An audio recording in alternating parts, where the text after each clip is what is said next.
Hey there, everyone.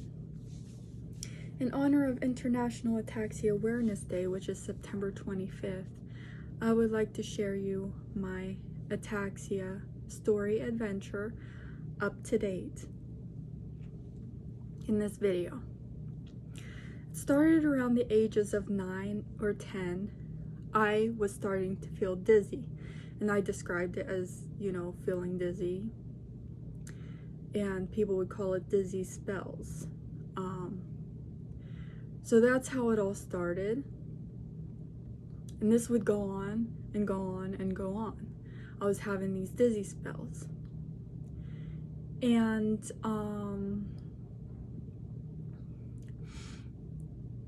as time went on, the dizziness, the vertigo started to become so severe that I started to become nauseated and vomiting, associated with the dizzy spells.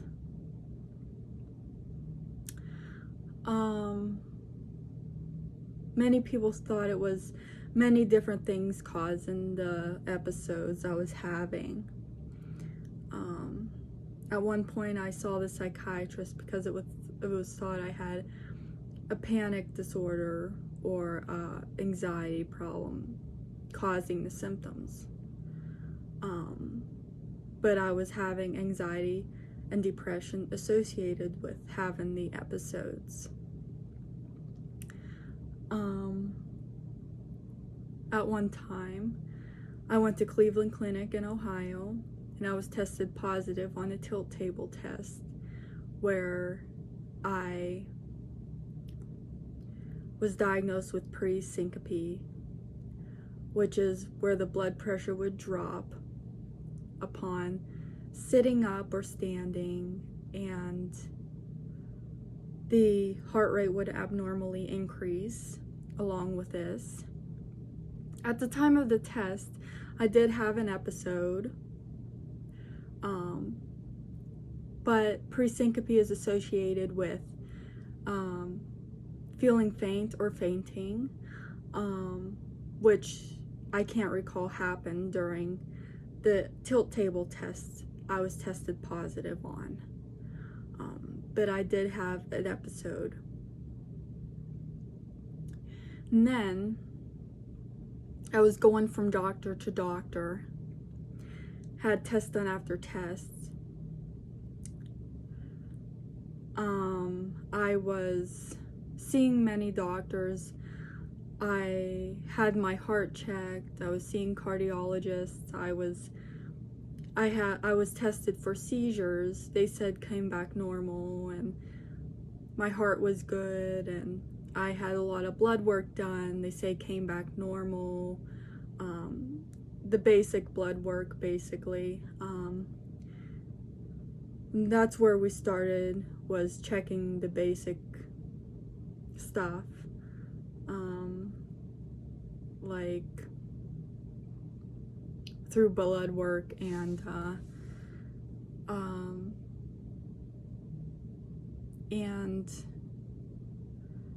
then I was seeing specialist after specialist, and had my blood sugar checked and everything like that. I had 5 MRIs done, if not more. I had a CAT scan done, and everyone claimed everything came back normal and that there was nothing wrong. And I started to feel like, that people were thinking it was in my head. And so as time went on, by the time of high school, the dizzy spells became more frequent to about daily and would last several hours, and so severe I would throw up, I would vomit, and at times I felt like I couldn't stop vomiting and there was nothing on my stomach. It was like I was having stomach muscle spasms.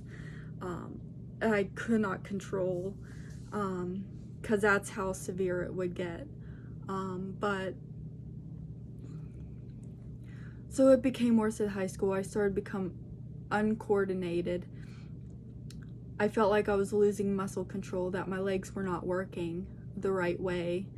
I remember this one time I was in the hallway and carrying water, because I was allowed to carry a bottle of water with me due to having a medical condition, from classroom to classroom at the time. But I remember I was carrying a water bottle and I just suddenly had an episode and I dropped it. Okay. So at times it would come out of the blue without warning or anything like that. Sometimes the trigger is with no apparent reason as to why it would come out. Other times there were triggers like stress, heat, anxiety, things like that. So anyways, there were a couple times I had collapsed in physical education at school because my legs just gave out and they were not coordinated or working, and I fell. There were instances where I'd visit the emergency room associated with these severe spells, if it had gotten so bad.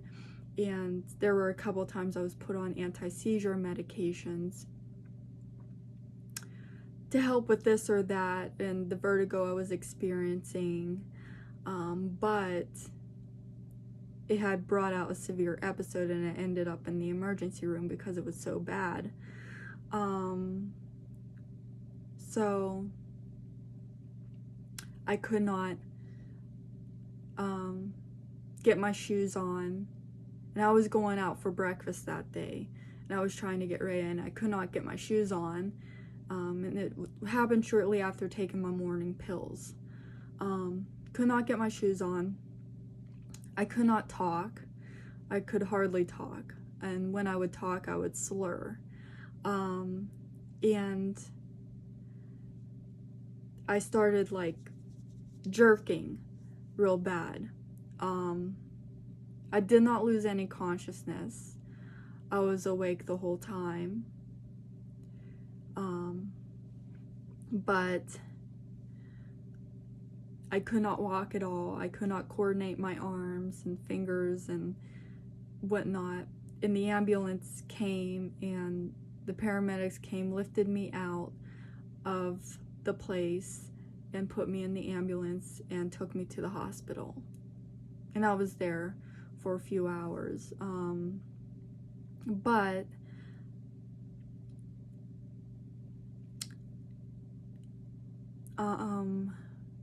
So I've had spells associated with going to the emergency room. And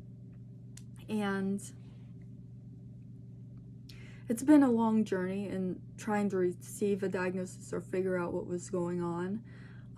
I had a general idea for a long time before I was diagnosed, because I understood, like, within my family history, there was a condition called inherited ataxia. Ataxia is a degenerative neurological condition, and it affects the cerebellum in the back of the brain, where the neurons within the cerebellum deteriorate and degenerate. So over time, the condition often does get worse with your muscle control and coordination, and related symptoms. Some people have seizures, some people lose muscle control, some people end up in a wheelchair, others need a walker, and many people, they can't coordinate their limbs the way that they want them to, and in short, that's what ataxia is. It's about muscle control and coordination and balance. So when you're walking, you feel like you're off balance. And a lot of people walk with a wide-based gait, when they are walking and they have this condition. So this took years, about 9 years. Throughout my childhood, I was getting sick. I was getting sick after sick after sick. I started having episodes about daily, and they would last a long time. And there's been times where I was at school and the nurse would have to get me a wheelchair because I couldn't walk. I had difficulty walking during them.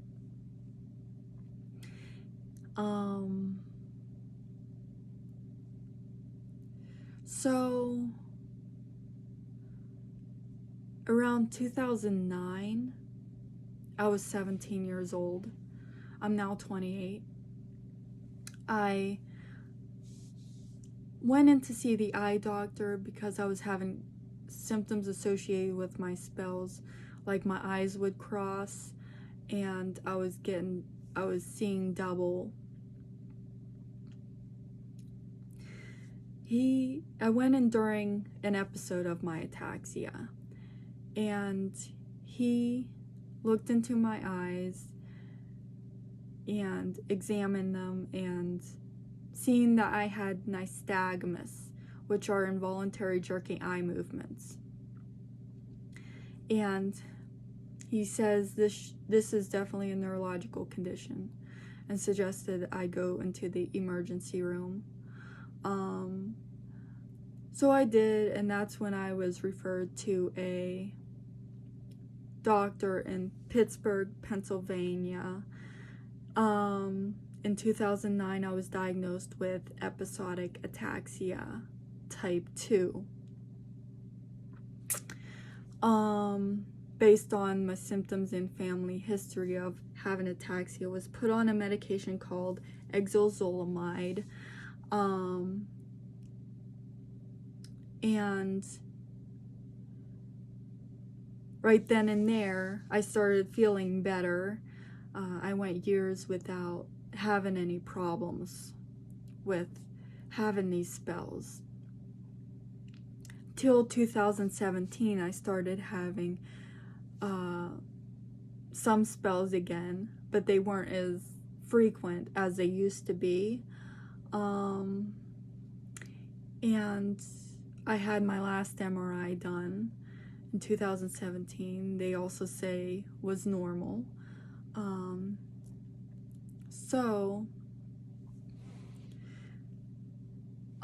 That's my journey in receiving the diagnosis.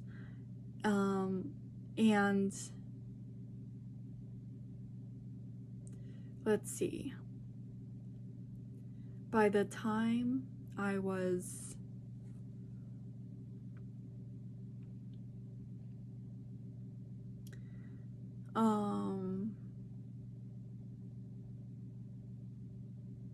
recently, I went back to the same office that first diagnosed me with episodic ataxia. I was seeing the doctor himself. Before, when I was first diagnosed, I was seeing a lady doctor that was there at the same office, and they wanted to do genetic testing, but I ended up moving away. So I ended up going back recently, and my first appointment was interesting. I was told that there was indeed cerebellar atrophy on my MRI. And I learned that another family member I had the same issue, that many people looked over her cerebellar atrophy on her MRI as well as mine until seeing this doctor. So yeah, I have cerebellar atrophy on my MRI.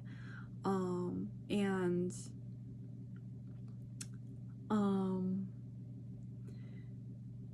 I was referred to a geneticist. So we'll just have to see what we find out for episodic ataxia, to find my gene variant for my ataxia for certain. So that will be the next step. But yeah, that's what happened recently. The many years I went with people telling me I was normal and that I looked fine, I would have a neurological exam. Earlier on, it looked like I did not have any symptoms of ataxia. I was just getting dizzy spells. So they would examine me and they would say, well, my exams were normal. But now recently, the neurologist would do an exam. They would see actual abnormalities on the exam. So I do have some persistent or permanent abnormalities on my exams. My neurological exam, without being in an actual episode of my ataxia.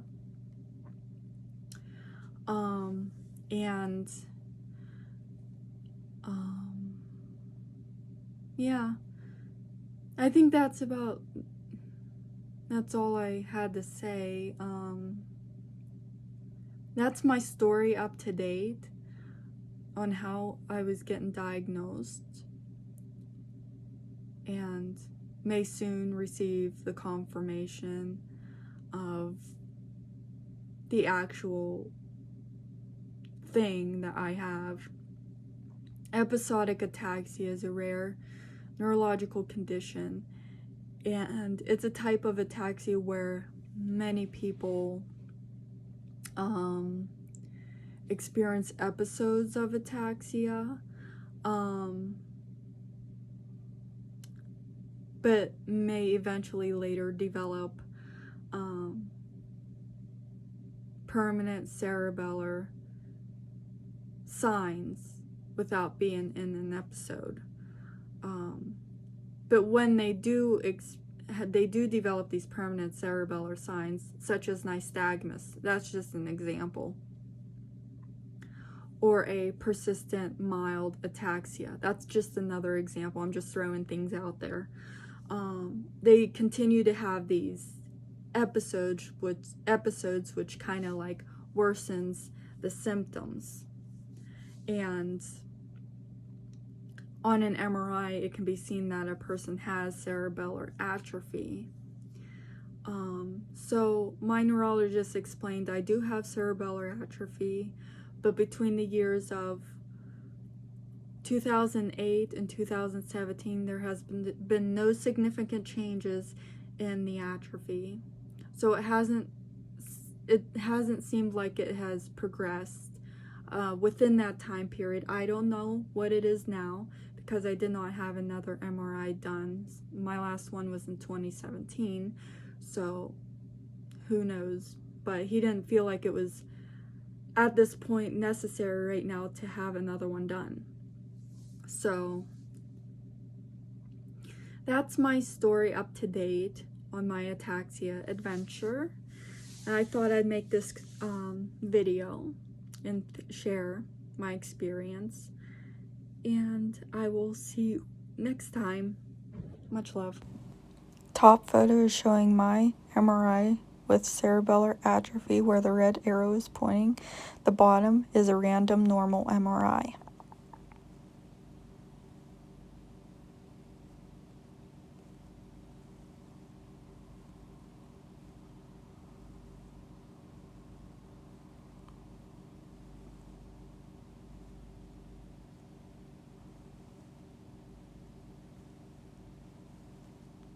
Me in the hospital